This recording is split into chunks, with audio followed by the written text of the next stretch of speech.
Qui t'a baptisé? C'est cela.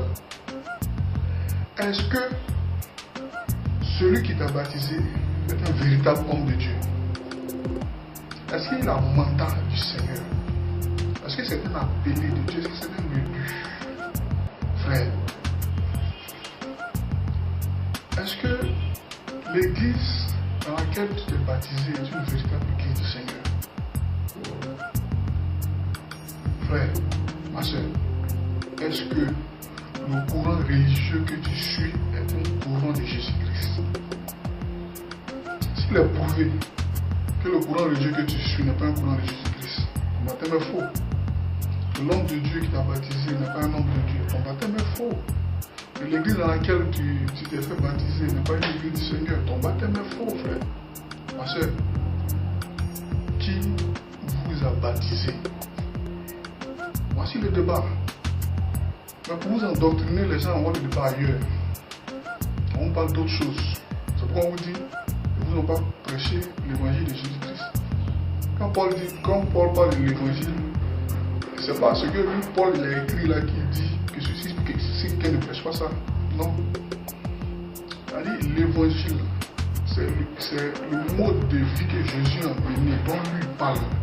Si quelqu'un vient donner un autre mode de vie, un autre style de vie qui soit anathème, qui soit frappé de malédiction, c'est ce qu'il a dit. Vous comprenez? Qui t'a baptisé? Parce que pour savoir qui t'a baptisé, il faut savoir. Pour savoir que ton baptême est vrai, il faut savoir qui t'a baptisé. C'est cela. Pour savoir que ton baptême est vrai, il faut savoir qui t'a baptisé. Il faut savoir est-ce que le courant religieux dans lequel tu es là est un courant du Seigneur. Ne soyez pas frustrés, n'ayez pas peur. Depuis la Bible, Dieu annonce, Dieu le dit, qu'il a des faux pasteurs, des faux Christ, il y a des gens. Parce que vous savez, ce que Dieu fait, Satan vient pour faire le contraire. Satan vient amener les enfants de Dieu à la perdition, il vient les perdre. Donc, quand Dieu dit une chose, Satan lui vient faire le contraire. Et il a parmi ses enfants des gens qu'on appelle les princes des ténèbres. Ils sont là pour ça. C'est leur rôle. Créer des églises, des religions, de fausses doctrines. Rien que pour désorienter les enfants de Dieu. Vous comprenez? Si on vous dit, voilà Yam Sokro, là c'est, bon pour ceux qui pensent que Yam Sokro c'est en Côte d'Ivoire, voilà, c'est tout à fait au centre. Et puis Bassam c'est ici au sud. Mais si on vous dit, pour là Yam Sokro, il faut prendre l'autoroute du nord. C'est l'autoroute du nord qui amène à Yam Sokro. Que quelqu'un te mette sur la voie de Bassam, qui elle va vers le Ghana là-bas. Vous comprenez que vous n'allez jamais arriver à Yam Sokro. Même si vous vous comportez bien, si vous vous habillez bien, si vous vraiment vous chantez, vous êtes bien comme vous savez que vous pensez que vous êtes pieuse. Vous comprenez? Mais la voie sur laquelle on vous a amené, ça ne va pas sur le Seigneur. Ça ne vous conduit pas à Jésus-Christ. Vous comprenez?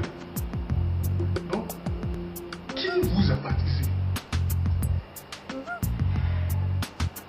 Vous comprenez? C'est pourquoi les vidéos qui viennent, on va vous parler de ceux qui vous ont baptisé. On va vous parler des hommes de Dieu, de ceux qui se disent hommes de Dieu, ceux qui se sont chargés de parler de la parole de Dieu. Vous comprenez? On va vous dire. Ça y est, on va vous parler d'eux pour que vous puissiez savoir qui vous a baptisé. C'est-à-dire, on donne ce premier message pour que vous posez cette question. Et avec les messages qui vont venir, les vidéos qui vont venir, vous pourrez faire la comparaison, vous pourrez avoir les éléments pour reconnaître les fruits de ces hommes de Dieu. Comme Jésus l'a dit, vous les reconnaissez par leurs fruits. Nous allons vous montrer les fruits d'un véritable homme de Dieu, les fruits d'un faux homme de Dieu. Comme ça, vous saurez. Et si l'église, ou le courant religieux, ou le pasteur qui vous a baptisé sont dans la grande du Seigneur. Parce qu'ils sont mandatés par le Seigneur, vous le saurez. C'est pourquoi nous sommes en train de vous parler de ça. Parce que tu peux croire que tu es baptisé depuis 20 ans, 50 ans que tu es baptisé, machin, moi je suis baptisé, mais si il se trouve que celui qui t'a baptisé n'est pas un homme de Dieu, ça veut dire que tu as fait 50 ans de baptême cadeau. Pendant 50 ans, le baptême était nul. Comme Dieu il est miséricordieux, c'est pourquoi il permet que vous puissiez entendre ce qu'on dit. Comme ça, vous n'aurez pas d'excuses. Voilà, tu ne peux pas arriver au paradis, mais tu ne peux pas arriver au jugement.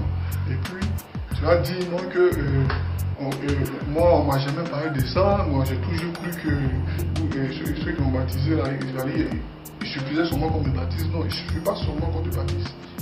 Sinon, ton voisin peut prendre de l'eau, verser sur toi. Si il t'a baptisé. Ton voisin, il prend l'eau, il verse sur toi. C'est un baptême. Ton voisin, qui a le bac, il va faire une école pastorale ou un séminaire, il sort prêtre ou pasteur. Et puis il vient, il prend de l'eau, il vient sur toi. Est-ce que c'est un baptême du Seigneur? Parce qu'il a eu le bac.